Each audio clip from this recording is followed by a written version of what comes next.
Mas vamos lá. Então, eu estava falando dos produtos que eu gosto mais e que a gente vai mencionar hoje nessa aula, que o THCV. A gente está falando de evidências sobre o THCV. A gente não tem como falar só de THCV, né? Porque o THCV é muito específico. A gente vai falar do CBD também, até porque a apresentação da Earth Wellness tem o CBD junto. E a gente vai ver que faz total sentido eles estarem juntos.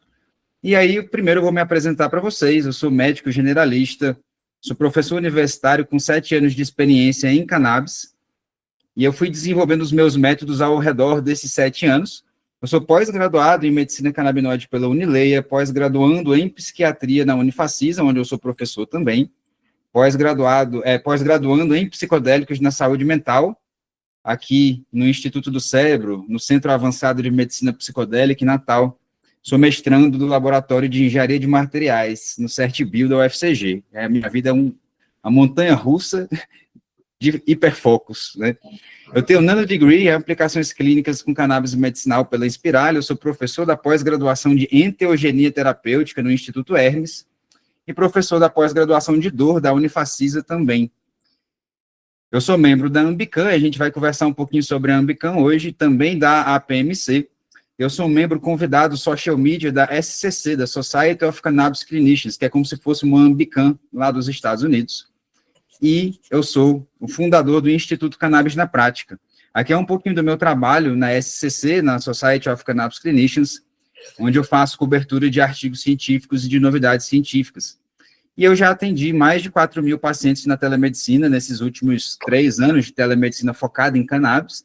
Esse ano eu espero fechar mais de 5.000 aí para conta. Alguns pacientes já famosos, outros nem tanto, mas a gente está aqui fazendo um número muito expressivo que valida os protocolos que a gente tem aplicado, que são protocolos validados cientificamente também.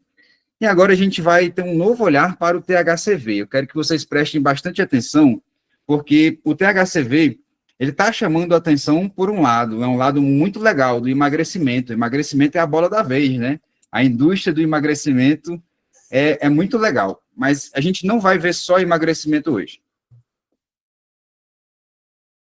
Claro, o emagrecimento é o que nos possibilitou ter o grande número de evidências e de registros sobre o THCV. Mas o que é a THCV? Ela é um derivado do THC, ela é uma molécula muito, muito, muito parecida. Vocês conseguem ver o meu cursor? Consegue, né?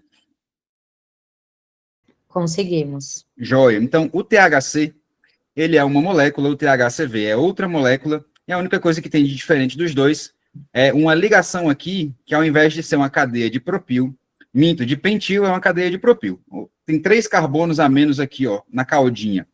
Só que essa alteração pequenininha desse tamanho faz o THCV adquirir uma outra característica, outros ligantes, outros jeitos de interagir nos receptores. Parece muito pouco, parece que essa molécula ainda é a mesma, mas não, ela vai ter vários efeitos farmacológicos diferentes.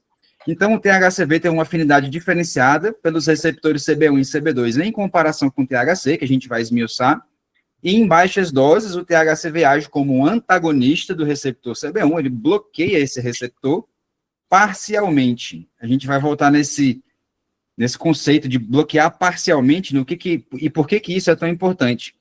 E o THC é o contrário, ele é o agonista, então a gente já tem aqui um vetor oposto, é completamente o contrário do THC. Em altas doses, o THCV ele pode se comportar como um agonista parcial, ativando o receptor CB1 e dando um efeito psicoativo, mas isso em doses muito altas, ou para pessoas que têm uma sensibilidade muito alta ao THC e seus derivados. E aqui a gente entende também que, pelo THCV ser um antagonista do receptor, ele costuma interagir com esses receptores, e aí é uma modulação que ela parece ser não anulatória. O THCV, ele entra, ele vai interagir com um grupo de receptores, mas ele parece ter a predileção pelos receptores periféricos. Ele parece ficar mais na periferia. Enquanto isso, o THC sobe para o sistema nervoso central. E o THCV não costuma produzir os efeitos psicoativos do THC, mas em alguma dose ele consegue passar e atingir ali o agonismo nos receptores centrais. E quando ele faz isso, ele adquire efeitos psicoativos, tá? Mas ele é conhecido por reduzir os efeitos psicoativos do THC. Por quê? Porque ele é um antagonista. Se ele chegar antes do THC, ele se liga naquele receptor e o THC não consegue entrar. Então, ele é conhecido por diminuir os efeitos psicoativos porque ele é o vetor oposto, o vetor contrário. E aí, uma coisa muito importante para a gente começar, que é um conceito básico. O metabólito primário é o mesmo do THC. Vocês viram, a molécula é muito parecida, né? Só tem 2 carbonos de diferença, um para a outra. E aí, o metabólito vai ser o mesmo. E isso é muito importante em alguns contextos clínicos, tá? O contexto de pacientes que se submetem a exame toxicológico, seja ele um atleta profissional, um operador de máquinas, um militar ou qualquer outro tipo de pessoa que se submete a toxicológico. O pessoal que também é caminhoneiro, né, a carteira de motorista D aí também se submete a exame toxicológico. E é importante eu, médico, prescritor, saber que isso vai acontecer. Então, o paciente ele tem que me falar na minha anamnese o que ele faz para viver, né? Esse daí é um ponto-chave no nosso modelo de anamnese. E isso daí é um ponto legal também que vocês têm que saber. Paciente atleta olímpico, atleta profissional, eu tenho que ter muito cuidado, paciente operador de máquinas e essas coisas, tá? Então, vamos entrar para o raciocínio de dentro do sistema endocannabinoide. A gente conheceu o fitocannabinoide, THCV, o começo dele, e agora a gente vai ver aonde que ele vai agir no nosso sistema endocannabinoide, porque isso também é importante, ó. O sistema endocannabinoide no emagrecimento, aí eu volto a dizer que o emagrecimento foi a porta de entrada para a gente descobrir o THCV e as suas possibilidades, tá? Então, primeiro a gente vai falar de emagrecimento. As funções do sistema endocannabinoide do emagrecimento é na modulação do apetite, na homeostase glicêmica, regulação e armazenamento e mobilização de energia. É muita coisa, né? E aí a gente fica sem saber a conexão entre esses efeitos e aonde que eu vou conseguir espremer esses efeitos, em quais receptores, qual que é a justificativa farmacocinética e farmacológica. Então, olha só, a ativação dos receptores CB1, especialmente em estados de obesidade, parece favorecer a lipogênese, reduzir a oxidação de ácidos graxos e contribuir para a resistência à insulina, condições metabólicas que dificultam o emagrecimento. O que a gente entendeu? Na obesidade, eu tenho uma hiperexpressão de receptores CB1. E essa expressão de receptores CB1, ela deixa os pacientes com esse equilíbrio homeostático de resistência à insulina e de busca por alimento de maneira desorganizada. E isso parece ser bem específico em relação à hiperexpressão do CB1, principalmente o CB1 periférico. Principalmente o CB1 periférico, tá? Por outro lado, a inibição seletiva desses receptores tem se mostrado eficaz e tem se mostrado capaz de reverter parte desse quadro, promovendo perda de peso, redução de hiperinsulinemia e estimulando a expressão de proteínas benéficas como a adiponectina. E aí a gente precisa entender, o THCV interage com quem e como, que aí a gente vai conseguir justificar diversos efeitos que ele vai ter. No receptor CB1, ele é um antagonista em doses baixas, e aí esse efeito fisiológico é redução do apetite, não tem muita psicoatividade, ele também tem um efeito anticonvulsivante, tá? Isso confere aqui ao THCV esse efeito anticonvulsivante. Em doses altas, em doses ali mais altas, ele pode agir como um agonista parcial, e esse agonismo parcial pode ter ação ali psicoativa. No receptor CB2, ele é um agonista parcial fraco, isso quer dizer que ele se liga, mas ele se liga de maneira muito fraca nesse receptor, é fácil de poder lavar esse ligante do receptor, e aí esse efeito dele é justificado na ação anti-inflamatória que ele tem uma leve ação anti-inflamatória, leve porque ele é um agonista parcial fraco do receptor CB2. No receptor TRPV1, que é um receptor periférico também, tá? Ele é agonista indireto, ele faz modulação de dor, possível efeito anticonvulsivante também aqui, que o receptor TRPV1 é aquele receptor responsável pela amplificação dos sinais periféricos paracentrais, tá?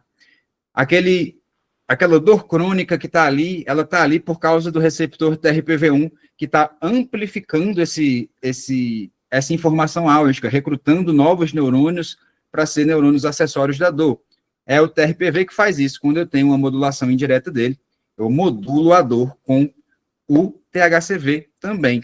No receptor GPR55, que está sendo apelidado de CB3, eu não sei se vocês já ouviram falar disso, que o GPR55 ele está quase ganhando o título de CB3, porque ele é 170 vezes mais afim do 2AG do que o próprio CB1. Vocês acreditam nisso? 170 vezes mais afim, mais ávido pelo 2AG. Então, ele parece ser bem específico para os canabinoides. Então, logo, logo, ele vai virar CB3 aí, na minha opinião. Nesse receptor, o antagonismo faz um efeito de antitumoral, modulação da excitabilidade neuronal. Esse receptor é um receptor periférico também, e ele modula essa resposta de apoptose e também da hiperexcitabilidade. Receptor PPAR, a gente vai falar um pouquinho dele. Essa modulação nesse receptor faz a regulação metabólica, a gente vai abrir esse leque, porque esse receptor aqui é mega importante para a gente hoje. E o receptor 5-HT1A, interação fraca ou indireta, potencial ansiolítico. Através desse agonismo fraco aqui, o THCV, ele vai agir de maneira muito diferente do rimonabanto. Eu estou falando aqui uns nomes que eu daqui a pouquinho eu vou sedimentar para vocês, mas é importante que a gente, então, conecte aqui quando eu for falar de rimonabanto, aqui no receptor serotoninérgico. Mas olha só, o que a gente entendeu? O rimonabanto, ele é um receptor, ele é uma medicação que foi inventada, a indústria farmacêutica entendeu esse potencial e criou um remédio muito legal. A gente vai falar dele mais daqui a pouco. Mas esse remédio é um agonista inverso. Ele é muito forte. Vocês estão vendo aqui a curva dele, é uma curva bem inversa realmente ao agonista completo. Então, ele é um agonista inverso. Quando ele se liga, quando ele tem esse agonismo, ele bloqueia a ação do receptor, ele não deixa ninguém se ligar nesse receptor nunca mais. Ele é um ligante muito, muito forte. E esse agonismo inverso impede com que qualquer outra coisa se ligue nesse receptor para sempre, gerando os efeitos colaterais do rimonabanto. E aí a gente tem o THCV como um agonista neutro. Ele tanto se liga ali impedindo aquele receptor de funcionar, mas ele parece fazer isso nos receptores CB1 periféricos e nos receptores CB2 periféricos. Então ele parece ser mais periférico do que central. E o rimonabanto é o contrário, ele se liga lá no receptor, no CB1, do sistema nervoso central também, ele atravessa a barreira hematoencefálica. Então, isso daí é um artigo importante para a gente diferenciar os dois.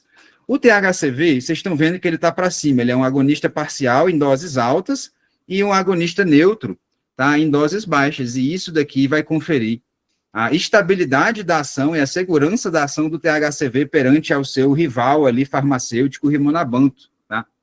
E aí a gente vai falar um pouquinho do receptor PPAR, que esse receptor, quando o THCV, ele vem aqui nesse receptor, ó, ele faz uma modulação indireta, a gente tem principalmente, tá dando um zoom aqui do nada, principalmente, ó, a regulação de gliconeogênese e a parte de lipólise no fígado, tá? O controle metabólico. Nós temos também, ó, dependendo de qual tecido de gordura eu estou falando, eu tenho a preferência da adipogênese de tecido gorduroso branco ou amarelo.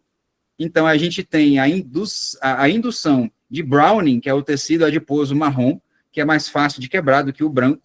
Então, a gente tem essa mobilização para o Browning, a gente estimula as células adiposas marrons, que são mais fáceis, e a gente aumenta a sensibilidade à insulina nos músculos periféricos.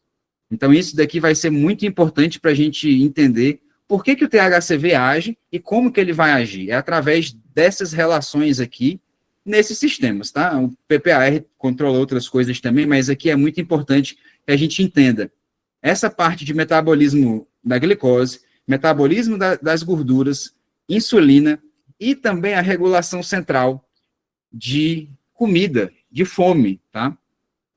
A gente tem o agonismo desse receptor aumentando o eixo da grelina. Então, quando a gente tem o antagonismo desse receptor, a gente tem o bloqueio desse eixo. A gente vai esmiuçar isso daqui a pouquinho. Então, vamos entrar aqui no sistema endocannabinoide ainda no período fetal, e olha só, nós temos o sistema endocannabinoide desde a nossa primeira célula, isso daí não é mistério para vocês, e aí a gente entende que o 2-AG e a anandamida desempenham um papel fundamental na formação da microarquitetura das ilhotas pancreáticas, regulando a organização e a proporção de células alfa e beta durante o desenvolvimento embrionário. É o sistema endocannabinoide que vai me dizer quantas células beta e quantas células alfa eu vou ter na minha vida. Olha só que bacana. Eu sou apaixonado por imunoinflorescência, que consegue ver aqui, ó, o MAGL, que consegue ver a insulina em verde, que consegue ver o receptor PDX aqui em amarelo e o glucagon aqui em azul.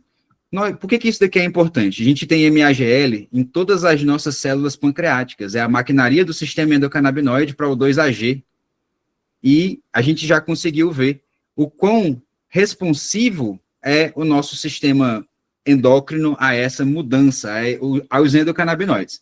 A sinalização via receptores CB1, expressos preferencialmente nas células beta, então guardem essa informação, células beta são ricas em receptores CB1, tá? E também em canais TRPV, que estão aqui, igual eu já mencionei para vocês. E essa sinalização influencia diretamente a adesão celular, proliferação e migração. A inibição do metabolismo do 2-AG por bloqueio da MAGL, que, igual vocês sabem, é a enzima de quebra do 2-AG, ou ativação exagerada do CB1, resultou em desorganização das ilhotas com aumento de proporção de células alfa e falhas na segregação da célula típica, com menos células beta. Isso daqui aumenta ainda o que a gente sabe, que gestação não pode cannabis, por quê? Porque desorganiza não só o sistema nervoso central, mas desorganiza também o sistema endócrino. Se eu tenho uma perturbação do sistema endocannabinoide lá na parte fetal, no desenvolvimento embrionário, eu posso ter uma falha, né, uma falha de fechamento de células beta e células alfa, lá no pâncreas também. Igual, é aquela de perturbação no sistema nervoso central que a gente teoriza, tá? Então, olha só que legal. A inibição seletiva do TRPV1 levou ao aumento de células beta e ao crescimento das ilhotas, sugerindo que os dois receptores possuem papéis distintos. CB1 regula a organização e segregação, enquanto o TRPV1 influencia o tamanho da ilhota. E aí, a gente tem que falar da via mTORC1, tá? Que é uma via muito especial de síntese proteica. Eu preciso que vocês entendam, vamos fazer uma revisão aqui de fisiologia dessa via do mTORC1. O que é essa via? É um dos dois complexos principais de proteína, mTORC1 e C2. Esse complexo funciona como um sensor de nutrientes, energia, oxigênio e fatores de crescimento, integrando esses sinais para o crescimento da célula, síntese proteica e metabolismo. Então, o mTORC1 ou C2 é uma via que sinaliza crescimento celular, síntese proteica e o metabolismo. E aí, o que acontece? Essa via no pâncreas é responsável pela regulação da massa e função de células beta. O mTOR estimula a proliferação e o aumento do tamanho das células beta pancreáticas, e a síntese da insulina também vai ser mediada por isso, onde ela promove a transdução de proteínas, incluindo a proinsulina, e participa da secreção de insulina em resposta à glicose. E aí a gente tem uma resposta à glicose. Em situações de abundância de nutrientes em glicose alta, a via do mTORC1 é ativada e contribui para a amplificação da resposta insulínica. Então, nós temos essa via como uma via de auxílio e de feedback, tá? Que aí a gente vai entender, olha só que legal, esse artigo daqui investigou como a sinalização do CB1 interage com essa via metabólica do mTOR no pâncreas endócrino, especificamente nas ilhotas de Langerhans, para regular a secreção da insulina e a homeostase glicêmica. Os resultados sugerem que o CB1 via mTORC1 compartilham circuitos moleculares que modulam a função das células beta-pancreáticas e influenciam o metabolismo global da glicose, abrindo possibilidades para intervenções terapêuticas. A gente está falando de vias celulares, né, de metabolismo energético celular, de síntese proteica celular, né? E esse artigo de revisão explora como os endocannabinoides, principalmente a anandamida 2-AG e seus receptores, estão amplamente distribuídos no sistema nervoso central, quanto em tecidos periféricos envolvidos no controle da ingestão e armazenamento de energia. Aqui é para a gente começar a entender qual é a relação entre o sistema endocannabinoide e fome, tá? E o controle de ingesta de alimentos. O sistema endocannabinoide atua como uma rede integrada de sinalização que regula a liberação de neurotransmissores, participa da plasticidade sináptica e influencia diretamente o comportamento alimentar. Isso não é segredo para ninguém, né? A maconha dá larica e a gente sempre soube disso, milenarmente. A regulação da biossíntese e da degradação desses compostos ocorre de forma dinâmica, sendo modulada por hormônios como a leptina e a grelina. Olha só esses dois hormônios aqui, eles são muito importantes para a gente, tá? Porque eles controlam o apetite e o metabolismo. Em situações de privação alimentar, os níveis de endocannabinoides aumentam no hipotálamo e em regiões límbicas do cérebro, promovendo o apetite, um mecanismo de sobrevivência conservado desde organismos primitivos até a gente. Então, isso daí acontece com a gente, tá? Nós temos uma resposta de aumento de endocannabinoides quando a gente está em privação alimentar. A gente consegue imitar isso botando canabinoides no nosso corpo, a maconha, quando a gente fuma, quando a gente usa mais THC do que a gente deveria, a gente faz isso, a gente modula essa via da leptina e da grelina com essa perturbação. A gente faz um aumento de canabinoides, desse agonismo canabinoide, lá no hipotálamo, e isso vai fazer a via da grelina ficar aumentada. E a gente tem a leptina como um hormônio também que contrarregula esse mecanismo. Então, leptina e grelina é uma gangorra, tá? Grelina aumenta a fome, leptina diminui a fome, tá? Além do controle central da fome, o sistema endocannabinoide também influencia o metabolismo periférico, periferia. Lembra do THCV agindo na periferia? Especialmente em tecidos adiposos e hepáticos. Estudos mostram que a leptina reduz os níveis de endocannabinoides no hipotálamo, enquanto a grelina os aumenta, demonstrando um antagonismo funcional, é uma gangorra, tá? E aí, o bloqueio da grelina, o antagonismo dela pode reduzir o apetite e a ingestão alimentar, sendo um potencial estratégia em terapias contra a obesidade. E o estímulo da leptina tende a reduzir o apetite, mas em indivíduos obesos pode haver uma resistência à leptina. Olha aqui a parte lá da obesidade, que a gente consegue tentar entender isso também. Lembra que eu disse que na obesidade a gente tem um aumento da fome? Porque esses indivíduos são resistentes à leptina. Ou seja, o cérebro não responde adequadamente, mantendo a fome, mesmo com altos níveis do hormônio e mesmo com altos níveis glicêmicos, onde a gente tem aquela superexpressão de receptores CB1 e o aumento de endocannabinoides no hipotálamo. Então, é um feedback positivo de fome na obesidade. A gente consegue tentar frear esse mecanismo com o que a gente vai entender aqui agora, que é a gangorra, o equilíbrio dessa gangorra. Eu adorei esse weed aqui com o cabelinho, cara, do lado, partidinho assim. Ele é uma coisa fofa, o cabelinho com as folhinhas de cannabis. Foi um dos mais bonitinhos que eu consegui gerar. É o educadinho, comendo pouco. A grelina aumenta a fome, especialmente antes dessas refeições. E isso aí é um mecanismo fisiológico nosso, sendo um sinal de curto prazo que o organismo está ali se preparando, tá? Uai, o que aconteceu? Saiu. Vamos voltar. Não sei por que saiu. Minha internet esses dias está uma novela. Comeu muito, caiu. Precisando de um pouco de THCV. Tá, preciso. Não, eu voltei hoje a usar o THCV. Eu vou depois dizer isso para vocês. Hoje está sendo um dia de jejum para mim. Eu acabei de comer, inclusive, né, antes da aula, mas foi um dia de jejum quase que completo.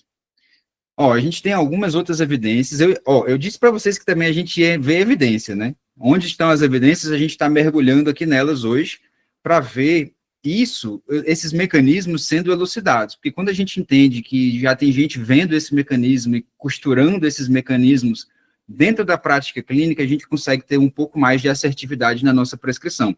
Então, é importante a gente ver, sentar mesmo e ler essas atualizações, né, essa história, porque a gente está vendo a história do THCV.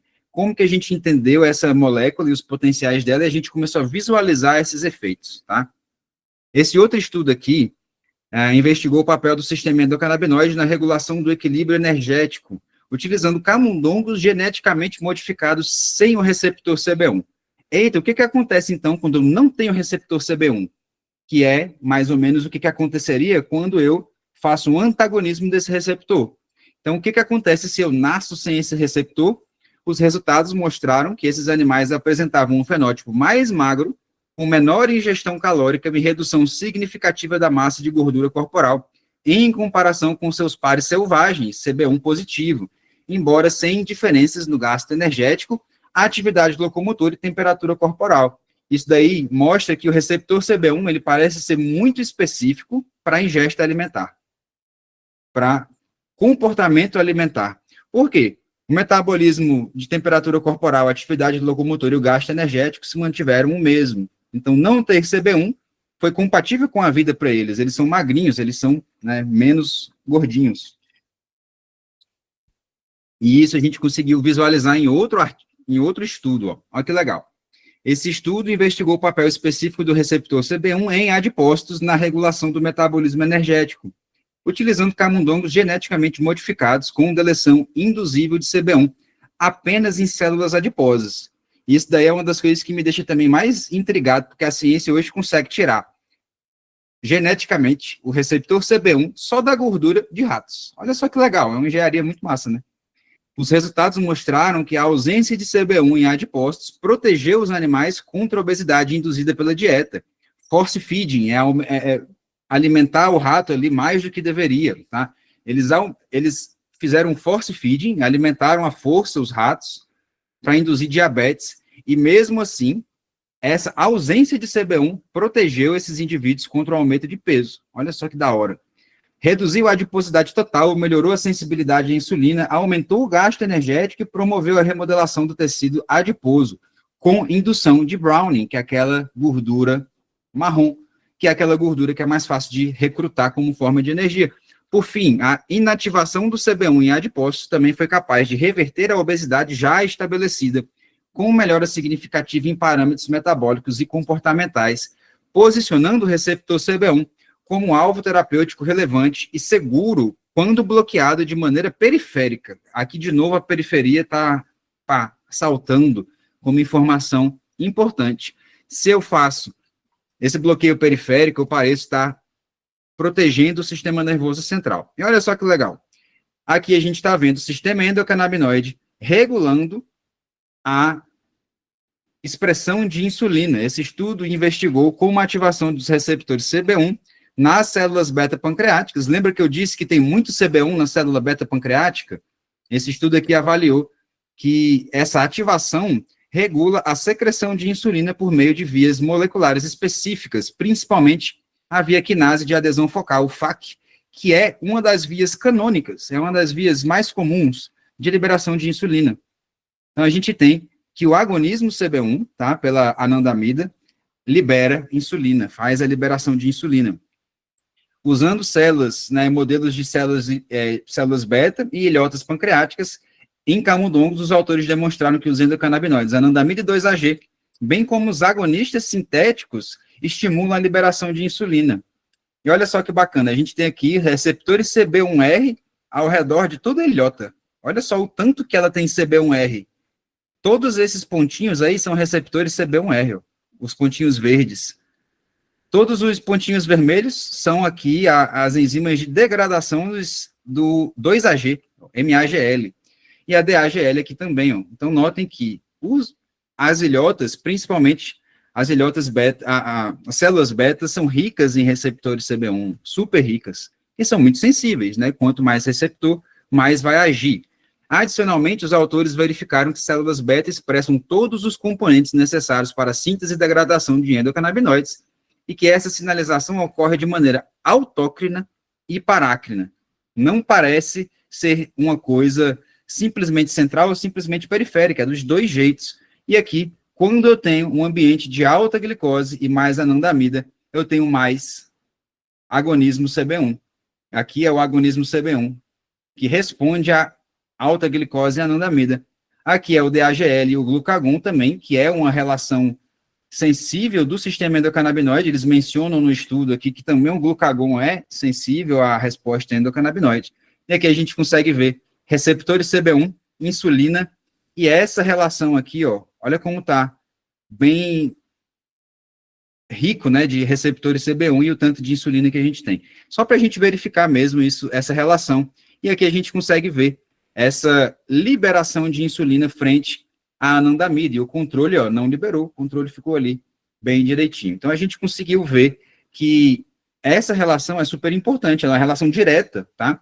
As células tratadas com anandamida ou inibidores de degradação do 2-AG mostraram aumentos sustentados na secreção de insulina, mesmo sob condições basais ou de baixa glicose. Mesmo com glicose baixa, se eu boto os endocannabinoides lá, eu vou ter uma resposta insulínica. Olha só que bacana. Não é sensível simplesmente à alta glicose. É a via do receptor CB1. A ausência de receptor CB1 em camundongos, que nocaute, aboliu a resposta à estimulação, reforçando a especificidade da via CB1, FAC. Os achados deste trabalho elucidam um mecanismo molecular preciso pelos quais os endocannabinoides modulam a secreção de insulina, e de uma maneira bem específica. E aí eu não sabia que era tão específico até estudar. Então, esse artigo, inclusive, corrobora alguns artigos que geralmente introduzem esse tema de emagrecimento, que é, as pessoas que consomem maconha fumada, elas têm um IMC mais baixo que as pessoas que não consomem.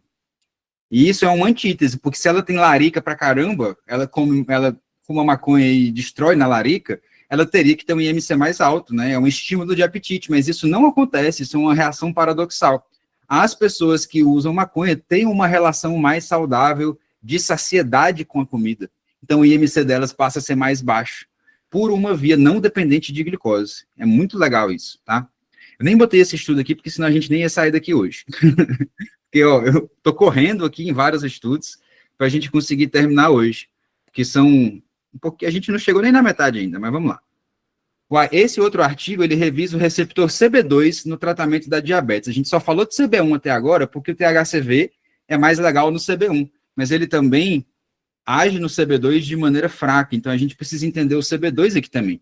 O artigo revisa o papel terapêutico do CB2 no tratamento da diabetes e suas complicações. Diferente do receptor CB1, o CB2 está localizado principalmente fora do sistema nervoso central, periferia, e, portanto, não causa efeitos psicoativos. A sua ativação está associada à redução da inflamação, redução do estresse oxidativo e da apoptose, processos fundamentais na fisiopatologia do diabetes e as suas complicações, como a nefropatia, neuropatia e cardiomiopatia. Então, aqui a gente está falando, né, do agonismo CB2, sendo mais interessante ali nas complicações dos estados de desequilíbrio glicêmico, né, como a diabetes, por exemplo, e a gente sabe que tem repercussões em outros sistemas.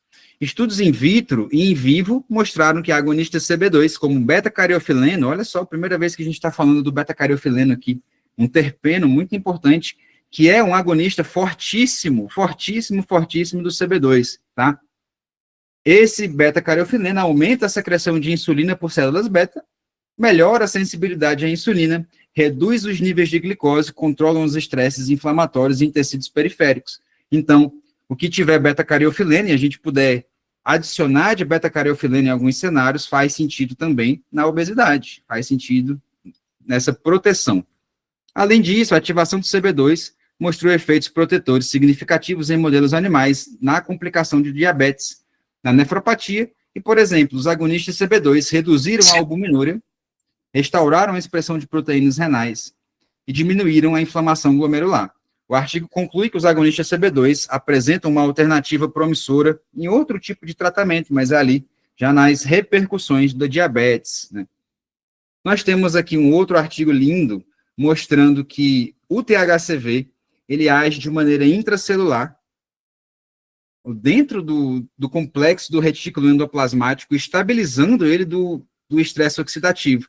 A gente sabe que é uma organela que é sensível ao metabolismo, é ela que manda endossomos, peroxissomos, ribossomos, né?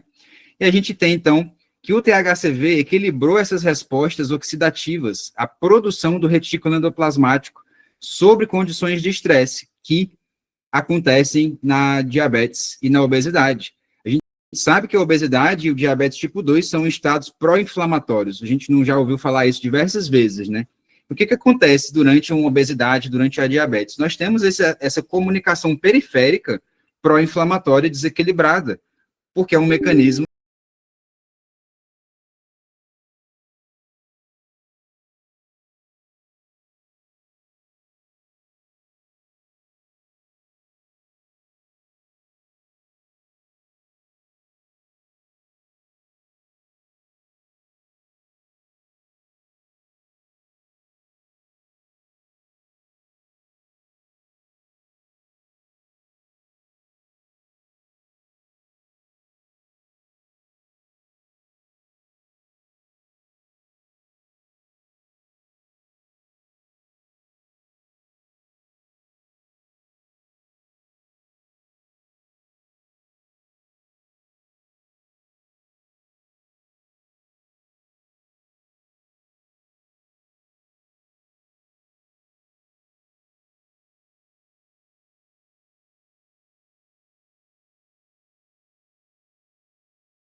Importantíssimo da gente monitorar e da gente tentar entender algum mecanismo que possa controlar isso. E esse estudo é justamente isso.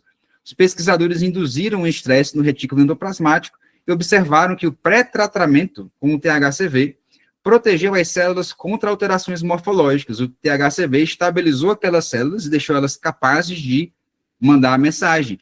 Reorganização citoesquelética e perda da função mitocondrial. Então, a reorganização citoesquelética foi organizada, foi otimizada e diminuiu a perda de função mitocondrial. O tratamento com THCV restaurou a proliferação celular, reduziu a senescência, aumentou a capacidade de formação de novas colônias. Além disso, houve modulação positiva de microRNAs relacionados à regeneração celular e à plasticidade, que são vias muito importantes para a comunicação neuroendócrina. Então, não só THCV protegeu a célula, mas também fez uma modulação positiva de estresse em todas as outras organelas ao redor, que responderam ao retículo endoplasmático ali estressado. Os autores também identificaram efeitos benéficos sobre a modulação de citocinas inflamatórias.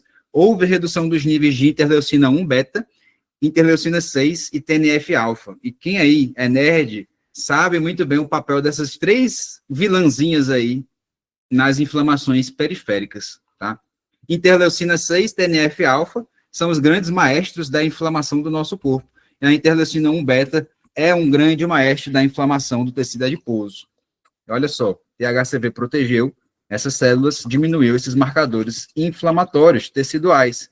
Muito bacana, né? A gente conseguir ver que o mecanismo celular, ele corrobora a nossa experiência clínica. Porque eu emagreci 28 quilos usando THCV no começo do ano passado. A Emília viu, ela acompanhou. Mas é igual eu quero falar para vocês, ó. Não é só THCV, tá, pessoal? Não adianta, isso aí na cannabis medicinal no total. Não adianta, não tem almoço grátis, não adianta só botar cannabis. Se eu não boto cannabis em cima de estímulos, o sistema endocannabinoide não é um sistema de resposta a estímulos. Para que eu consiga melhorar, eu preciso dar o estímulo correto e o sistema endocannabinoide tem que estar equilibrado no lado correto para que esse indivíduo ele responda bem ao estímulo. Então, não é só cannabis, em nenhuma condição que a cannabis trata, tá? Isso é um ponto importantíssimo da gente mencionar. E vamos falar do Rimonabanto agora. O danadinho, sabe por quê eu gosto de falar dele? Porque se a indústria farmacêutica olhou para um antagonismo CB1 e fez, eita, aí tem ouro, ó, vamos fazer um remédio, é porque aí tem ouro, né? Vamos ver isso daí, vamos tentar entender o porquê que eles foram lá. Então, o Rimonabanto, que foi comercializado aqui com o nome comercial de Acomplia, foi uma medicação muito interessante. Ó. O nome comercial foi o primeiro medicamento antagonista seletivo dos receptores canabinoides CB1. Antagonista seletivo. Ele foi selecionado para ser o antagonista desse receptor, desenvolvido para o tratamento da diabetes, da obesidade e da síndrome metabólica. Ele atuava bloqueando os receptores CB1, tanto no cérebro, regulando o apetite central, quanto na periferia, modulando o metabolismo lipídico e glicêmico. E esse era o erro dele. Foi essa a ruína do Rimonabanto, porque ele agia tanto central quanto na periferia. E aí, a Isto É fez a superpílula do emagrecimento, emagreceu 18 quilos em um ano, Rimonabanto, massa demais, ele foi comercializado durante muitos anos, né? Mas por que ele foi descontinuado? Ele foi descontinuado porque deu errado, deu caquinha. Olha só, eles entenderam a lógica certa, que é o quê? Antagonismo CB1. Vamos fazer antagonismo CB1, vou acabar o apetite. Só que se eu faço isso de maneira central, eu acabo com o apetite, mas eu também acabo com a alegria de viver. Anandamida. Anandamida não é a molécula da felicidade suprema? O que acontece quando eu bloqueio o receptor da anandamida? Eu faço a depressão suprema no nosso paciente, não é não? Se a ananda é felicidade, o contrário vai ser uma depressão suprema. E foi exatamente por isso que o Rimonabanto foi descontinuado, porque ele começou a dar depressões gravíssimas, ansiedades gravíssimas e o aumento da ideação suicida em quem estava usando. E isso daí é porque ele tanto fazia o antagonismo CB1 periférico quanto central, e aqui a parte central parecia ser a mais importante para esse efeito colateral muito perigoso, né? Deus me livre. E aí, o que a gente aprendeu com isso?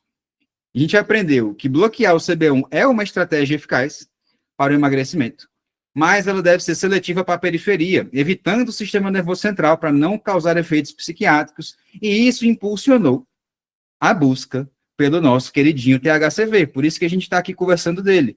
Porque o Rimonabanto, ele foi o start para a gente falar assim, tá, mas será que eu não consigo achar um antagonista sutil? Um antagonista parcial? Eita, um antagonista parcial. O agonista parcial do receptor CB1, ele não... Vocês que já viram farmacologia comigo, eu falo isso direto. O agonismo parcial, ser parcial, protege o nosso corpo do agonismo total, porra louca, malucão. Por quê? O que entra com tudo no meu cérebro, ele vai ficar lá com tudo. O que entra parcial vai ser mais fácil de eu resolver, vai ser mais fácil de eu interagir. E interajo com meus receptores de maneira não completa. Então, o receptor CB1, ele tem ali duas cabecinhas de ligação. Um agonista parcial se liga a uma cabecinha, deixando a outra livre ainda para poder se ligar. E aí, essa resposta é uma resposta não total. A gente entendeu, então, que eu precisava de uma resposta não total, seletiva para a periferia.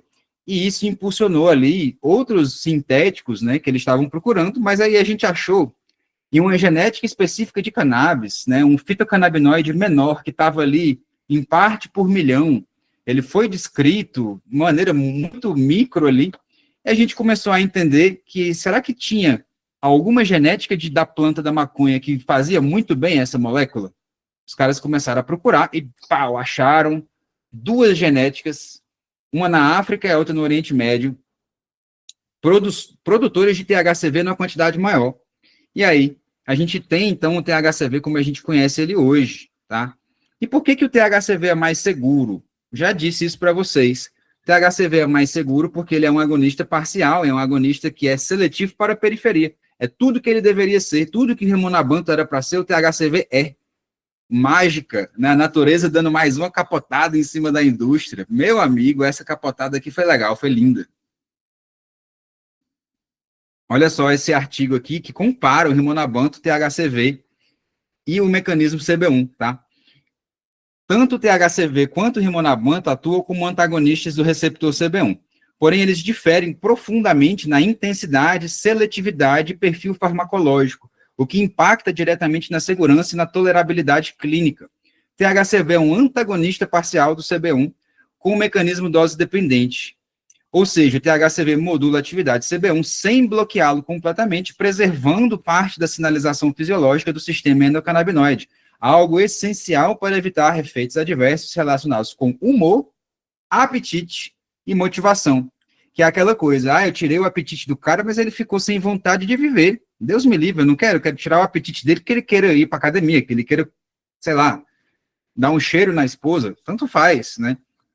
Segundo o artigo, o THCV em baixas concentrações age como um antagonista do CB1 de forma competitiva, bloqueando os efeitos de agonistas canabinoides, como o THC, por exemplo, tá? No entanto, a análise da curva de Child demonstrou que o THCV não segue um padrão de antagonismo clássico, com slope inferior a 1, sugerindo outros mecanismos de ação adicionais ou parciais. Olha só que legal. O Rimonabanto, por outro lado, era aquele antagonista inverso forte, completo, ele se ligava muito no receptor e também fora do CB1, ali da periferia. Então, a gente tem essas duas diferenças farmacológicas, e aí eu volto a apresentar esse gráfico aqui para vocês entenderem. O agonismo parcial do THCV é no CB2, na periferia. Ele é um agonista neutro, um antagonista neutro aqui no receptor CB1, então ele é um agonista parcial, antagonista parcial, digo, tá? E o Rimonabanto sendo um agonista inverso com a potência muito alta. Então, essa diferença daqui é o que me diz que o THCV ele é seguro, ele é bem mais seguro do que o Rimonabanto, porque ele não dá aqueles efeitos horríveis. E olha só que bacana, a gente conseguiu testar esses efeitos já em estudos com humanos. O artigo investiga os efeitos do THCV, o antagonista CB1, sobre a conectividade funcional em repouso do cérebro humano. Deram o THCV e analisaram a pessoa em repouso, tá? Um estudo duplo cego, cruzado, controlado por placebo, 20 voluntários receberam 10 mg de THCV, fizeram uma ressonância magnética funcional ali, e os pesquisadores observaram que o THCV reduziu a conectividade funcional entre a amígdala e regiões da rede do modo padrão, Default Mode Network. Com Tem um microfonezinho aberto aí, vamos dar uma fechadinha, viu? Então, a gente viu que o THCV reduziu a conectividade funcional entre a amígdala e regiões do modo padrão. O que isso diz na prática? A gente começou a perturbar aquele hábito, aquela frequência do paciente. O modo padrão é o que a gente consolida como um hábito padrão. É escovar o dente. Escovar o dente é esse modo padrão. A gente escova o dente, a gente não pensa que está escovando o dente, por que eu vou escovar o dente? A gente só faz, tá? Isso daí é um modo padrão. E para isso estar consolidado, isso precisou passar pelo aprendizado, tá? Aprendizado passa pela amígdala, passa pelo hipocampo e é consolidado nessas regiões de modo padrão. O comportamento alimentar, ele é regulado por essa rede de modo padrão. Quando a gente está ali com fome, a gente tem a rede de modo padrão para recrutar um alimento preferencial, a via de alimentos preferenciais. Então, quando a gente viu, THCV reduziu essa conectividade, ela perturbou essa conectividade no modo padrão. Em contraste, houve um aumento da conectividade entre a amígdala e o córtex cingulado anterior dorsal, bem como o córtex pré-frontal dorso-medial e o giro frontal inferior, áreas associadas à rede de controle executivo e visual. Controle executivo e visual é importante para a comida? Porque eu olho para a comida, eu tenho a decisão de abrir ela e pegar ela e comer ela ou não. É um poder de execução, é um poder é um controle de um comportamento. Ou eu digo não, ou eu digo sim para esse comportamento. E aí, a rede padrão, o modo padrão, é que geralmente está programado para dar sim para o comportamento de comer, e de comer, e de comer. A gente perturba essa relação e a gente começa a abrir essa relação, um espaço para ressignificar a relação que a gente tem com comida, a escolha de comer ou não. Essa foi uma das coisas que eu mais achei interessante no THCV, é devolver o poder de escolha, porque você perturba a rede de padrão, o modo padrão, de querer sempre a pizza, de querer sempre a pizza, de querer sempre a pizza. Você agora não está querendo sempre a pizza, você está com fome ainda, mas você perturbou o modo padrão. E isso tem a tendência de, no contexto certo, no estímulo certo de dieta, de reeducação alimentar, você pode reprogramar o seu modo padrão de maneira mais saudável. É uma edição de comportamentos. Esse estudo aqui é muito legal para dar esse embasamento teórico para a gente. Isso daí eu consigo ver na minha prática clínica, eu consigo ver isso funcionando. E aí eles foram além, em outro estudo, mas esse aqui ainda é o primeiro. Esses achados sugerem que o THCV pode modular circuitos cerebrais relacionados à atenção, controle inibitório e regulação do apetite, sem alterar significativamente o humor dos pacientes. A redução da conectividade costuma estar aumentada em pessoas obesas e depressivas. O aumento de conectividade em redes de controle cognitivo indicam um potencial terapêutico do THCV para a obesidade, com menor risco de efeitos colaterais depressogênicos em comparação com o rimonabant. E aqui eles fizeram um outro estudo, tá? Que é o mesmo grupo de pesquisadores, investigou os efeitos neurais do THCV em resposta a estímulos alimentares prazerosos e aversivos, que é basicamente olhar para uma comida gostosa aqui e querer comer, e olhar para uma comida mofada, uma comida estragada e ter aversão, tá? Então a gente conseguiu dar uma comida bonitinha, uma comida ali, um chocolate que todo mundo gosta, e ver a área do cérebro que é responsável por reconhecimento desse alimento gostoso, vou atrás desse alimento, e também a área de repulsa, de olhar para um alimento que está estragado e falar, ei, esse alimento está estragado, cuidado. E essas sensopercepções, essas propriocepções, elas são aqui integradas no estriado e no giro cingulado anterior e na ínsula. Então, o que eles conseguiram ver aqui? Olha só que bacana. Em contraste com o rimonabant, um antagonista inverso que foi retirado do mercado por causar esses efeitos depressivos, o THCV mostrou aumentar a atividade em regiões cerebrais relacionadas tanto ao prazer quanto à aversão alimentar. Então, eu olho para a comida, eu tenho uma experiência de querer ela mais. Então, eu olho também para uma comida que eu teria que ter aversão e eu tenho mais aversão a ela. Então, eu não tirei o prazer de comer e eu também não tirei o perigo daquela aversão. Parece que eu modulei essas duas funções para cima. E aqui a gente tem um gráfico que é bem estatisticamente relevante aqui em comparação do placebo com o THCV nessa função. Muito legal, né? Os participantes não relataram mudanças subjetivas no prazer, intensidade ou desejo pelos estímulos, ou seja, eu quero comer, eu ainda estou com fome, eu olho para algo apetitoso e eu ainda quero comer essa coisa apetitosa, mas os exames de ressonância funcional mostraram maior ativação cerebral, as imagens de chocolate, recompensa e morangos mofados ou com gosto medicinal de aversão sobre o efeito de THCV, ou seja, o cara olhou para o chocolate, quis mais o chocolate, e olhou para o morango mofado e quis menos o morango mofado. Então, essa discrepância lá aumentou um pouquinho. THCV deixa a boca seca com força, só dizendo para vocês, é por isso que eu estou tomando água. Sugerindo uma modulação neural significativa sem efeitos colaterais depressivos. Os resultados apontam para o potencial do THCV na regulação do comportamento alimentar, especialmente na obesidade, onde há disfunções no processamento da recompensa.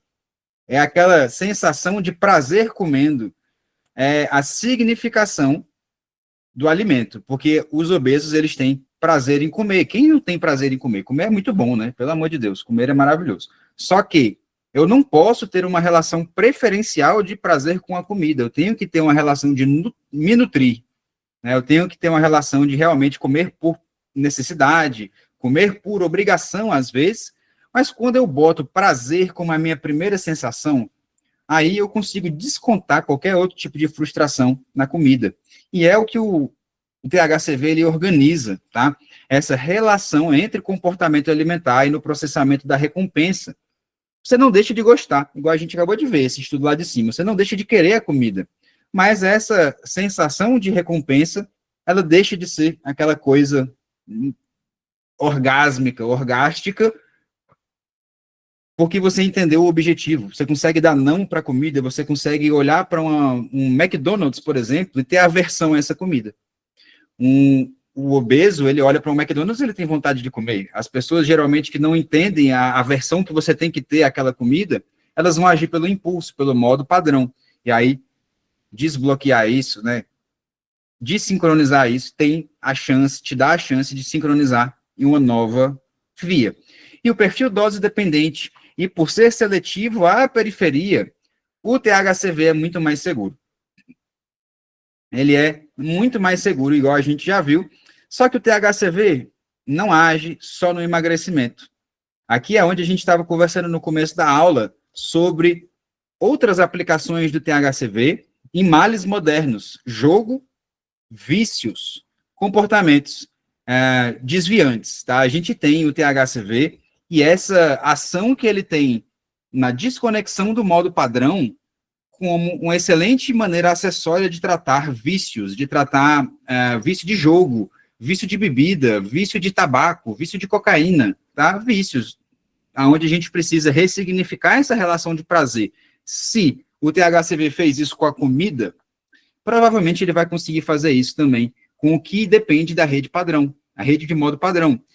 Comportamentos viciosos também entram dentro do rol de coisas que o THCV pode tratar. Olha só que bacana.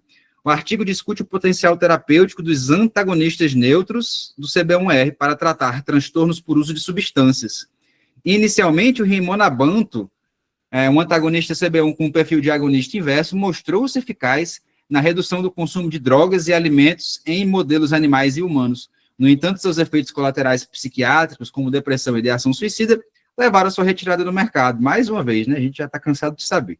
Esses efeitos adversos foram atribuídos ao seu perfil de agonista inverso, o que motivou o desenvolvimento de antagonistas neutros, THCV, levantando a mãozinha assim, ó, discretamente no fundo da sala, que bloqueiam os receptores CB1R sem alterar sua atividade basal, reduzindo o risco de efeitos colaterais indesejados. E olha só que bacana. Compostos como o THCV e os outros ali sintéticos mostraram-se eficazes na redução da autoadministração de cocaína, nicotina, álcool e alimentos em modelos animais, sem induzir efeitos adversos ou depressivos. Esses novos antagonistas CB1 conseguem bloquear os efeitos pró-recompensa mediados pelos endocannabinoides do sistema dopaminérgico mesolímbico, sem causar os efeitos negativos associados ao agonismo inverso. Olha que capotada legal. A porta de saída é o THCV, cara. Esse aqui é literalmente a porta de saída. Não. Um jeito com cannabis de tratar vícios. É a porta de saída. Né? Isso aqui é a outra capotada que a gente ia ter hoje. Eu acho que vocês não sabiam. E talvez vocês não saibam que dá para tratar o Parkinson com o THCV. Olha só que legal. Esse estudo mostrou que o THCV foi eficaz quando administrado após o estabelecimento da discinesia, atenuando a sua intensidade em apenas 3 dias. Esses dados sugerem que o THCV tem um perfil terapêutico promissor tanto na prevenção quanto no tratamento da discinesia associada à levodopa. A gente sabe que chega um tempo no Parkinson que você pode dar a levodopa do caminhão de levodopa para o paciente que ele não tem neurônio dopaminérgico sobrando mais. Né? Ele não vai ter o neurônio para aguentar o tranco da levodopa. E essa levodopa ela vai fazer o quê? Ela vai agir em outros lugares. A discinesia causada pela levodopa ela acontece em muitos pacientes, principalmente naqueles pacientes mais avançados. E aí o THCV sendo antagonista, e aí quem tiver oportunidade depois de ver a aula de Parkinson lá do Cannabis na Prática, vocês vão ver que durante o Parkinson inicial, o sistema endocannabinoide, ele aumenta a expressão de CB1 lá no hipocampo. Isso é um mecanismo de tentar contrabalancear o que está acontecendo. Então o Parkinson ele acaba aumentando a expressão de receptores CB1 também. E eu tenho que tentar organizar essa expressão, eu tenho que tentar trazer para um ponto mais neutro. Talvez isso seja muito importante no controle de discinesia do Parkinson. E a gente ainda tem essa pista, a gente está aqui, o Parkinson é um tema de interesse meu e da Earth Wellness há um tempinho, né? A gente está aqui desenhando algumas novidades para vocês para um futuro próximo. A gente está tentando elucidar melhor o papel dos canabinoides no Parkinson, e aí pesquisando para essa pesquisa, eu me deparei com isso. O THCV também pode ajudar a discinesia do Parkinson, muito bacana. E o CBD? A gente falou do THCV, vamos começar a falar um pouquinho do CBD, porque ele também está aqui nessa festa, ele está junto do nosso aniversáriozinho.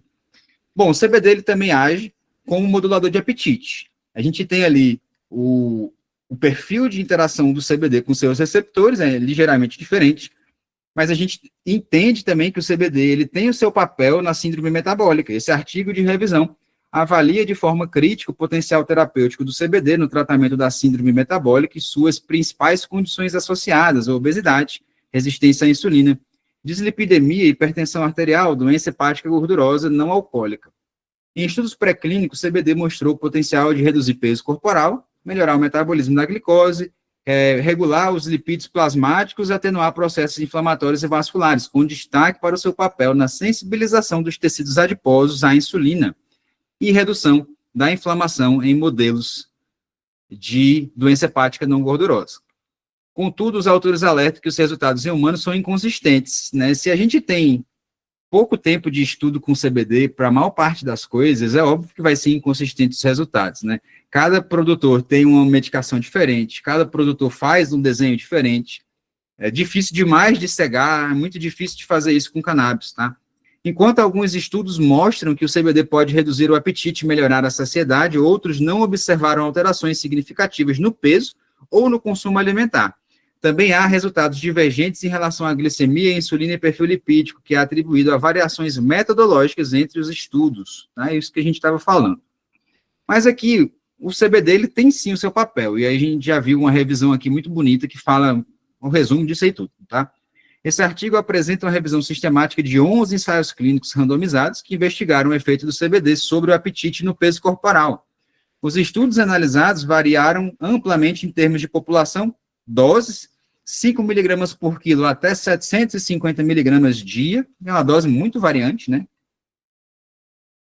São desenhos também diferentes, 5 miligramas quilo dia, 750 miligramas dia, né, diferente. Duração do tratamento e condições clínicas dos participantes, incluindo epilepsia refratária, diabetes e autismo, então era um grupo bem diverso de pacientes, tá? Na maioria dos estudos, CBD demonstrou um efeito anorexígeno, com diminuição do apetite relatada em diferentes graus. Em alguns casos, essa redução foi dose dependente. Então, parece que quanto mais CBD, mais inibição de apetite. Então, dose dependente. Apesar de um estudo aumentou o apetite e 2 não encontraram efeitos significativos. Olha só que legal. Um estudo aumentou o apetite. CBD não aumenta o apetite. Quem aumenta o apetite é quem? É o THC. Será que esse estudo que relatou aqui aumentar o apetite, eles sabiam o que tinha dentro da molécula que eles deram? Talvez não, né? Se aumentou o apetite, difícil de CBD aumentar o apetite. Eu nunca vi na minha prática clínica. E não faz lógica farmacológica CBD aumentar o apetite, de jeito nenhum, porque ele é antagonista. Na dose alta, ele age como um antagonista CB1. E aqui, no que diz respeito ao peso corporal, poucos estudos avaliaram diretamente alterações antropométricas, entre os que não fizeram, não houve redução significativa no peso. Esse artigo destaca que o CBD pode atuar como agonista inverso fraco do receptor CB1, agonista inverso fraco. Mesma coisa aqui, o do THCV. Então, independendo da dose, o CBD ele pode ajudar esse efeito, ele pode também participar desse efeito, tá? E agora a gente vai ver as evidências que são mais legaisinhas, mais modernas também. Essa daqui é de 16, não é de muito pouco tempo, mas é muito interessante, porque ela abriu o caminho para o que a gente conseguiu trazer de maior informação a seguir, e é o que eu gosto de trazer também, ó. A ciência, ela é como se a gente estivesse abrindo uma rua nova, tá? Pavimentando um conhecimento de uma rua nova. Esse estudo aqui foi em 2016, ele abriu o caminho para a galera olhar e falar assim, o que será que a gente consegue fazer para alcançar um resultado melhor também? Esse estudo aqui, ele tem as suas limitações, mas ele foi desenhado de um jeito a conseguir responder respostas interessantes. Olha só que bacana, deve ter dado um trabalhão para fazer isso daqui, ó. Esse estudo clínico randomizado duplo cego controlado por placebo investigou os efeitos do CBD e do THCV isoladamente e em combinação sobre o controle glicêmico, lipídico e outros parâmetros metabólicos em 62 pacientes com diabetes. Então, aqui já é legal. Pacientes com diabetes é um N mais conciso, é um N mais que faz mais sentido de analisar, são pessoas parecidas com o texto. Os participantes foram distribuídos em 5 grupos. CBD, que receberam 100 mg de CBD 2 vezes ao dia, 200 mg dia. THCV, 5 mg 2 vezes ao dia, 10 mg no dia. Combinações de CBD e THCV 1 para 1, 5 mg de cada, 2 vezes ao dia, 10 mg e 10 mg. E 20 para 1 de CBD com THCV. 100 de CBD e 5 de THCV, 2 vezes ao mesmo dia, totalizando 200 de CBD e 10 de THCV. Então, em CBD variou até 200 miligramas e THCV variou até 10. Os resultados mostraram que o THCV isolado foi capaz de reduzir significativamente a glicemia de jejum, melhorar a função das células beta, aumentar os níveis de adiponectina e da polipoproteína A, um componente importante do HDL. Já o CBD isolado não impactou significativamente os níveis glicêmicos nem lipídicos, mas foi associado à redução da resistina, proteína pró-inflamatória associada à resistência à insulina. E o aumento do hormônio GIP, um incretino envolvido na liberação de insulina também. Então, CBD e THC e THCV agiram de maneira independente em vias diferentes, tá? Com funções diferentes. Curiosamente, as combinações de CBD e THCV não produziram os efeitos positivos observados com fitocannabinoides isolados. Por quê? Porque foi pouco tempo de análise, que eles não falaram, mas foi um tempo muito curto aqui, o que sugere que essas proporções testadas, um pode anular o efeito do outro, mas também o viés de produção desse artigo foi que foi um período muito curto. E a gente sabe que metabolismo, a gente tem que ter uma resposta um pouco mais longa para que a gente consiga ter organizar ali a resposta metabólica. Tanto que a gente está falando de organizações a nível celular, então tem que dar um pouquinho mais de tempo. A ação positiva do THCV parece envolver melhora na sinalização da insulina, enquanto o CBD demonstrou o efeito mais discreto, limitando a modulação de adiponectinas, de adipocinas, quer dizer. Em termos de segurança, ambos foram bem tolerados, com eventos adversos geralmente leves em comparação com o placebo. A redução do apetite foi relatada por alguns participantes, especialmente no grupo do THCV. Tá, CBD e THC não funcionaram na dose de 10. que isso quer dizer também? Quer dizer que eu precisava de uma dose maior, 10 miligramas é muito pouco. Então, a gente não chegou num limiar realmente significativo. O que não foi visto nesse artigo, que é mais novo, de 2025, desse ano, ó, artigo bem novinho, que mostrou aqui ó, o potencial de perda de peso com o THCV em tiras mucoadesivas. Aqui a gente tem uma apresentação farmacêutica nova, que é de via oral, né, de via mucosa, farmacocinética da via mucosa. Esse estudo clínico investigou os efeitos da administração oral de fitocannabinoides como o CBD e o THCV em adultos obesos, estágios iniciais na síndrome metabólica. 44 participantes, 3 grupos, THCV e CBD, 10 miligramas aqui e 8 miligramas, e 16 miligramas de THCV e 20 miligramas de CBD, versus o placebo por 90 dias. Aqui a gente teve um tempo maior, deu para ver legalzinho a interação dessas moléculas. Os principais desfechos foram perda de peso, redução da circunferência abdominal, melhora da pressão arterial e perfil lipídico. Os resultados mostraram redução estatisticamente significativa de peso em ambos os grupos, com uma melhora ali no grupo com a dose mais alta, com a perda máxima de até 14 quilos. A circunferência abdominal também diminuiu significativamente, 5 centímetros na dose baixa e 3,7 na dose alta. Paradoxal aí, o que a gente já acabou de discutir. A pressão arterial sistólica e os níveis de colesterol total e LDL melhoraram de forma significativa, principalmente no grupo de alta dose. Houve uma queda de 12 milímetros de mercúrio na pressão sistólica e 15 miligramas por decilitro no LDL. No entanto, não houve efeito significativo sobre a glicemia de jejum ou HbA1c. Por quê? Porque eles estavam utilizando CBD e THCV em pacientes que estavam comendo normalmente, em dieta normal. Se você pega CBD e THCV e associa com jejum intermitente, aí você vê glicemia baixando e HbA1c, A1C também abaixando, tá? Que é o jejum. O jejum vai fazer cetose e vai ajudar você a quebrar mais, usar mais a glicose preferencialmente e depois a gordura preferencialmente, né? A cetose ali para fazer energia. Os autores destacaram que o mecanismo de ação provavelmente se dá por meio do bloqueio neutro do receptor CB1 pelo THCV, induzindo um estado de jejum metabólico, um aumento do gasto energético e da queima da gordura visceral, enquanto o CBD atua como modulador anti-inflamatório e alostérico negativo do CB1, promovendo um ambiente metabólico menos resistente à insulina. Além disso, a maioria dos participantes que consumiu o THCV testou positivo para o THC em exames de urina. Olha o que eu disse aqui lá no começo da aula, tá? Mesmo sem ter usado cannabis, devido à semelhança dos metabólitos. É muito parecido, vai metabolizar na mesma via primária, tá?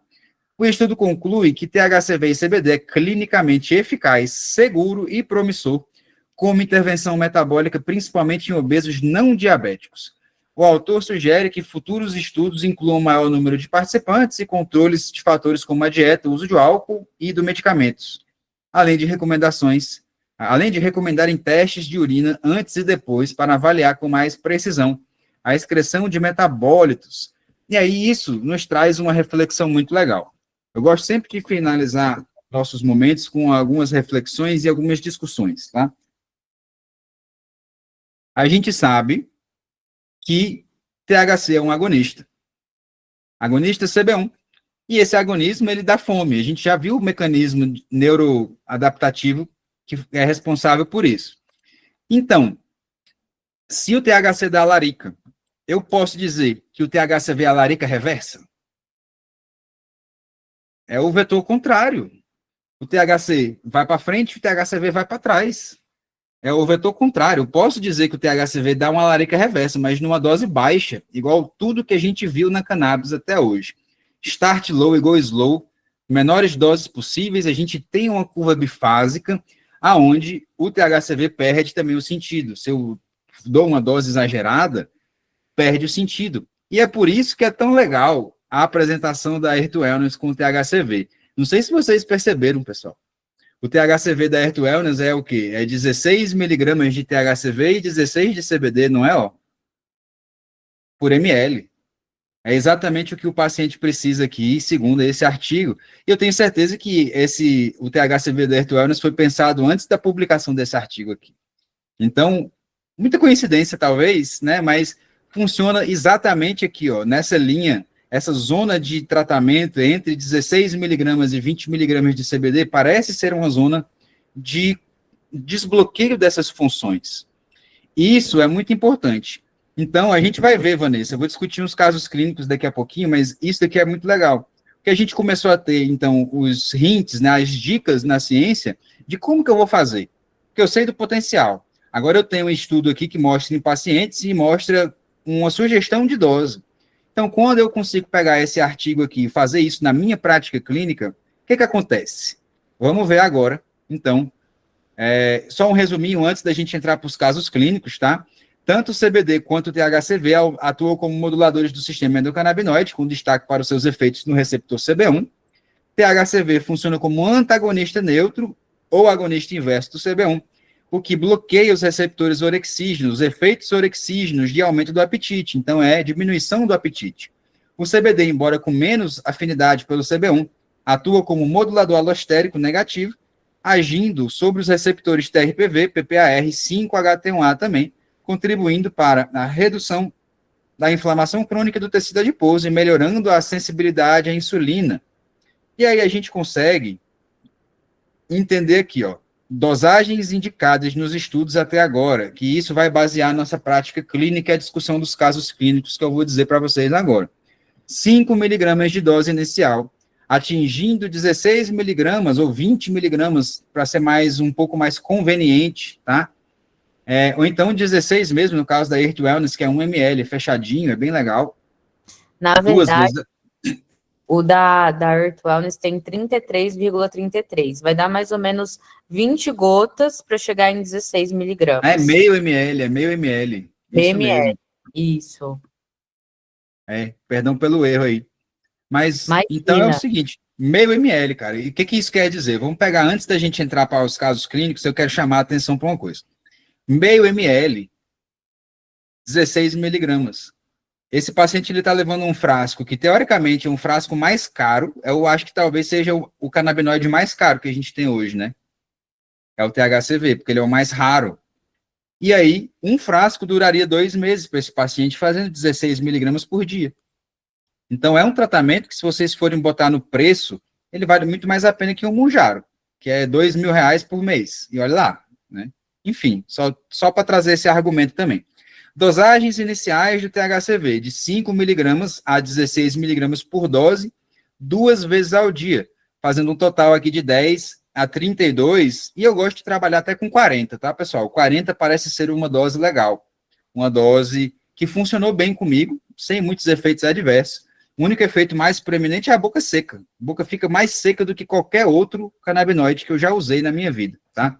Com resultados positivos em metabolismo e emagrecimento nessas doses, tá? 5 miligramas foram eficazes para reduzir a glicemia, e aí 16 parece ser mais eficaz. CBD, para apetite, se a gente for olhar só o CBD, de 100 a 750 miligramas dia, acaba sendo inviável, né? Eu preciso ali do THCV para poder dar esse auxílio. Com o THCV, eu consigo trabalhar com doses menores do que só com o CBD. 750 miligramas por dia de CBD é muito CBD. Eu acho que eu tenho pouquíssimos pacientes que fazem essa dose, ou acima dessa dose. Eu conto nos dedos aqui, que me veio na cabeça, foram 2 só, que fazem 1.200 miligramas dia de epilepsia. Né? Tem 2 que fazem 1.200 miligramas dia. Geralmente epilepsias ali muito refratárias e muito difíceis, tá? Mas mesmo assim, controla bem. E é bem tolerado, é bem seguro, é bem tranquilo, tá? Mas, pô, é muito caro, né? Deus me livre. Então, vamos lá, casos clínicos. Alteração hepática também, Gui? Oi? Sem nenhuma alteração hepática, renal? Sem alteração hepática. E eu fico doido, né? Porque eu tenho que ficar fazendo de 2 em 2 meses exame nos meninos, porque é criança. Eu imagino. E a gente sabe que, dose segura para o canabidiol, a gente pode até falar disso depois. Dose segura para o canabidiol é muito alta, ela é muito ampla. Só que um menino que está fazendo clobazam junto, um menino que está fazendo ácido valproico junto, eita, dor de cabeça, eu fico doido. Eu fiz a mãe assinar um TCLE dizendo assim, hemograma de 2 em 2 meses comigo. Se não fizer assim, eu não sou seu médico. Tá certo. Tem que ser, porque, pô, né? Enfim. Vamos fazer o seguinte, deixa eu fazer uma pausa para o banheiro, porque estou tomando água aqui o dia inteiro, né? E aí a gente volta para os casos clínicos, tá bom? Um segundinho, eu já volto. Vai lá, Gui. Pausa para o comercial. Quem quiser pegar água, Aproveitar agora. aproveita agora.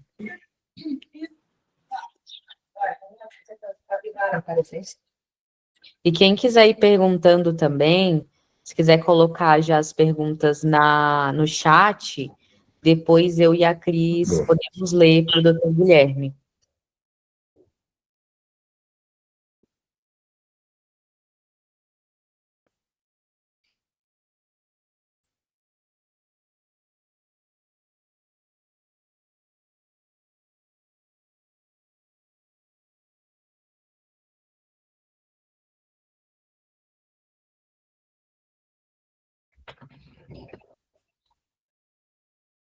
Pronto, vamos lá para os nossos casos clínicos. Nosso caso clínico número 1.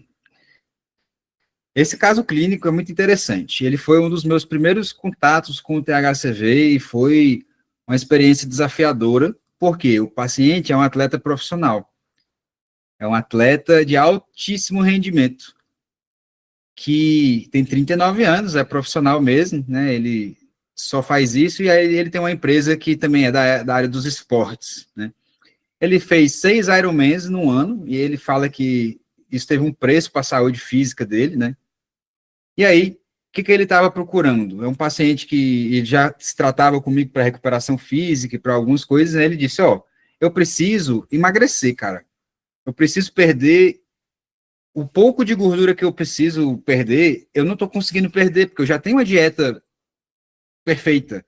Eu já sou uma máquina, eu faço não sei quantos treinos por semana, eu corro muito mais do que eu já corri na minha vida, né? Eu não estou conseguindo abaixar o peso. Aí a gente começou um raciocínio, tá, deixa eu fazer um THCV para ver se você consegue comer menos, para ver se você consegue ficar saciado com menos, e aí você vai entrar em déficit calórico e vai conseguir emagrecer. Esse foi um raciocínio que a gente fez para ele, tá? Era um paciente que já vinha com a dieta muito ajustada, controle glicêmico, né, invejável, e com 6 quilos de massa gorda fora do peso ideal. E esses 6 quilos de massa gorda fora do peso ideal num atleta profissional, isso começa a pesar o joelho, começa a pesar o dedão do pé, começa a pesar em algum lugar, cara. O atleta profissional, ele tem dores que só ele vai sentir, né? O objetivo era reduzir essa composição química. Então, o que a gente fez? Estratégia terapêutica. Na primeira até a segunda semana, 5 miligramas de CBD e THCV, 2 vezes por dia, totalizando 10 miligramas por dia. Semana 3 a 4, 10 miligramas de THCV e 10 miligramas de CBD 2 vezes ao dia, totalizando aí 20 miligramas de cada um. E aí, semana de 5 a 16, a gente manteve estável, porque a gente viu que o efeito de supressão de apetite chegou. Então, para que eu vou subir? Eu consegui fazer uma supressão de apetite bacana, ele conseguiu encaixar um déficit alimentar muito legal, e a gente ficou nessa dose para ele, que é uma dose que também faz sentido de continuar pela literatura. Então, a gente conseguiu encontrar esse resultado, replicar esse resultado dentro do consultório. Semana 4, ele perdeu 1,8 quilos, sem perda de nenhuma massa magra, confirmado por bioimpedância e DEXA. Semana 8, reduziu gordura corporal de 14% para 10,8%, melhora da recuperação do sono também, tá? Ele estava conseguindo encaixar um sono maior e mais fisiológico. Estabilização do peso na semana 12, força preservada sem efeitos adversos na semana 16. A gente conseguiu tirar 4,6 quilos com 8,9% de gordura corporal e ganho leve de potência. Então, a gente concluiu muito bem esse objetivo terapêutico. Esse objetivo terapêutico foi concluído com sucesso. Eu gosto de trabalhar com objetivos. A gente trabalha com objetivo, a gente acerta, porque aí eu vou atrás de conseguir esse objetivo, tá? Então, para esse paciente, o racional dele foi esse. Depois, ele voltou até comer, né, assim, numa quantidade que ele comia. E ele demorou um pouquinho para engordar de novo. Ele chegou até a engordar novamente, mas ele demorou mais. E o segundo caso clínico é um pouquinho diferente. Camila, 38 anos, é executiva, está com IMC de 27, como por ansiedade, especialmente à noite. que é o nosso, vamos dizer assim, todo mundo vai procurar o THCV com essa queixa. Eu desconto a minha ansiedade na comida, eu desconto, principalmente à noite, né? Eu geralmente boto o CBD e o THCV juntos, nessa proporção da Earth Wellness. Eu gosto muito desse da Earth Wellness 1:1, que inclusive, se eu não me engano, até muito pouco tempo era o mais forte que tinha, o mais concentrado que tinha de THCV, né? Se eu não me engano, tem poucos aí que chegam perto. Mas vamos lá. Queixa principal, ansiedade, descontando ansiedade na geladeira. Sem histórico de diabetes, ela tem uma leve resistência à insulina. Alta oscilação de humor e recompensa alimentar com doces, objetivo terapêutico, reduzir compulsão, modular o apetite e melhorar a relação com a comida. Melhorar a relação com a comida, a gente viu a justificativa, não viu? Que eu consigo desincronizar o modo padrão e aí eu consigo transformar essa relação com a comida em uma relação diferente. Eu posso pedir para o psicoterapeuta dessa paciente, posso mandar um encaminhamento, uma cartinha dizendo assim, preciso que você trabalhe a relação entre prazer e comida com esse paciente ao longo das próximas sessões, porque eu vou abrir ele para essa janela. Estou abrindo a janela desse paciente para isso. Eu preciso me comunicar com o terapeuta. Isso vale para criança autista, isso vale para fibromialgia, isso vale para insônia, isso vale para ansiedade puramente simples, tá? Se eu não boto a pessoa para abrir a gaveta, para abrir a janela, muito difícil que realmente a gente tenha um efeito, que igual a gente já mencionou nessa aula 2 vezes, o sistema endocannabinoide é um sistema de recuperação a estímulos, resposta a estímulos. Então vamos lá. Mesma estratégia, fiz exatamente a mesma coisa, funcionou com um, eu fiz com outra, tá? Semana 1, 5 miligramas e 5 miligramas, 10 miligramas dia. Semana 3 a 4, 10 e 10, 20 miligramas dia. Semana 9 a 16, 16 e 16 miligramas de CBD. E aí?